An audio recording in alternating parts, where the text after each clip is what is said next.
Betty Amores, con usted cerramos.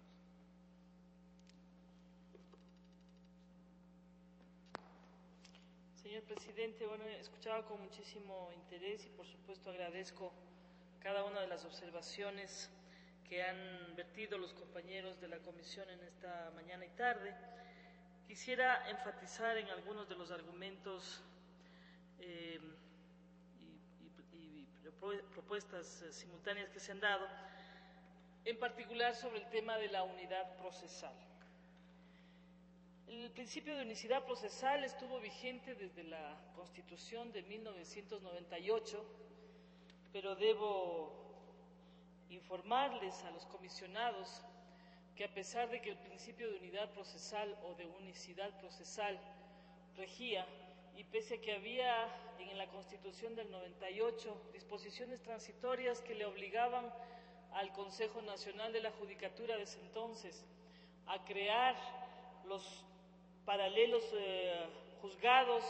entre esos cambiar el Tribunal de Menores a la Judicatura, se resistió por muchos años la función judicial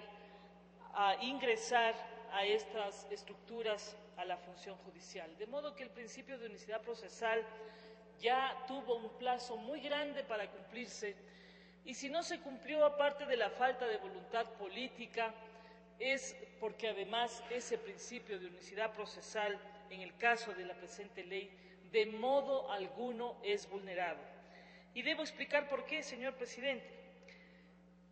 Hay que sacarnos del esquema mental que tenemos en este momento en la cabeza de que la pensión alimenticia depende del ingreso del padre y de la madre, porque antes esa era la fuente de la cual surgía el monto de la pensión. Aquí estamos viviendo un Estado de derechos a partir de la aprobación de la Constitución Política de Montecristi, y eso tiene implicaciones respecto de todos y cada uno de los derechos. En el caso de los niños, niñas y adolescentes, lo que prima aquí en este proyecto de ley es la necesidad de satisfacer los derechos básicos de los niños, niñas y adolescentes. Aún respecto de aquellos casos en los que no hubieran los suficientes recursos para satisfacer esas necesidades, este proyecto de ley da un salto en ese sentido y señala una corresponsabilidad subsidiaria. Efectivamente, coincido con León en ese sentido de que se trata de una responsabilidad subsidiaria, pero que tiene como propósito, señor presidente y queridos compañeros, la necesidad de satisfacer las necesidades de un ser que está en grave estado de vulnerabilidad, y que no priorizar el derecho de este niño o niña o adolescente a la vida y a no satisfacer las necesidades, simplemente estaríamos violentando el derecho esencial a la vida. Y digo que no se vulnera el principio de unidad procesal porque lo que se está diciendo es, primero, a los gobiernos de cercanía, es decir, aquellos que están en los cantones y aún en las parroquias, se les concede una facultad administrativa, no contenciosa, para simplemente declarar un acto de protección de los derechos de esos niños. Si es que cualquiera de las partes creyese que con esa declaración administrativa de protección de un derecho está vulnerando alguno de los derechos de esas partes, ellos tienen la facultad para presentar la acción judicial, ahí sí, dentro de la función judicial, en los juzgados de niñez y adolescencia, que ahorita, y me van a permitir allí no creer en el optimismo que ustedes han señalado, los juzgados de niñez y adolescencia, hasta que no haya un cambio profundo de la función judicial, seguirán lamentablemente vulnerando el derecho a la vida de los niños, niñas y adolescentes. De modo tal que no hay ninguna contradicción con el principio de unidad procesal. Se trata de que el Consejo Nacional de la Niñez y Adolescencia anualmente, en base a estudios técnicos, sobre la base de un conjunto de variables económicas y macroeconómicas, definirá una tabla mínima de pensiones alimenticias. Tanto los jueces como las juntas de protección declararán los derechos con base en esa tabla. Estoy diciendo con base en esa tabla. Evidentemente, en el caso de los juzgados de niñez y adolescencia tendrán otros elementos de juicio, pero en el caso de las juntas de protección será simplemente la declaratoria del acto de aplicación de la tabla mínima de pensiones alimenticias. ¿Cuáles son las ventajas de este tema? En primer lugar, si es que ponemos en una balanza el derecho a la vida de un niño, niña o adolescente y el principio de unicidad procesal que ustedes han señalado, creo que de todas maneras el principio del derecho a la vida es mucho más importante. Pero además, se requiere, señor presidente y compañeros comisionados, ingentes recursos para responder a la estadística que nuestra compañera Rosana Alvarado ha mencionado. Ella ha dicho que 400 causas deberían máximo ser conocidas por cada juzgado. En el Ecuador, en las ciudades de Quito y de Guayaquil, anualmente ingresan aproximadamente 240.000 causas. Dividan 240.000 causas anuales